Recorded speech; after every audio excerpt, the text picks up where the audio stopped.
শামসেরগঞ্জের নতুন শিবপুরে কুমির দেখা যাচ্ছে। এই মুহূর্তে আপনাদের জানিয়ে রাখি আরো একবার, নতুন শিবপুরে গঙ্গা নদীতে হঠাৎ কুমির ঘুরে বেড়াচ্ছে। গঙ্গায় দেখা মিলল কুমিরের, ফলে এলাকায় ছড়িয়েছে ব্যাপক আতঙ্ক। নদীর ধারে ভিড় জমিয়েছেন অসংখ্য মানুষ। কৌতূহলী মানুষের ভিড়ের কারণে গঙ্গার পার এখন সরগরম। তবে এই ঘটনায় সবচেয়ে বিপাকে পড়েছেন স্থানীয় জেলেরা।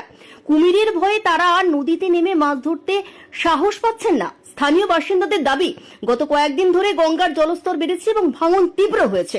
তারই মধ্যে হঠাৎ কুমিরের দেখা পাওয়ায় আতঙ্ক ছড়িয়েছে পুরো এলাকায়। জেলেরা বলছেন, আমরা প্রতিদিন এই নদীতে মাছ ধরতে নামি, কিন্তু কুমির দেখা দেওয়ার পর থেকে কেউই সাহস করছে না। পরিবার নিয়ে খুব দুশ্চিন্তায় আছে। এলাকাবাসী প্রশাসনের কাছে দ্রুত ব্যবস্থা নেওয়ার আবেদন জানিয়েছেন। তবে এখনো পর্যন্ত কুমির ধরতে কোনো বন দপ্তরের কর্মী ঘটনাস্থলে পৌঁছেছেন কিনা তা জানা যায়নি। গঙ্গার ভাঙন ও জলস্তর বৃদ্ধির মধ্যেই হঠাৎ কুমিরের আগমন শামসেরগঞ্জে তীব্র আতঙ্ক ছড়িয়েছে।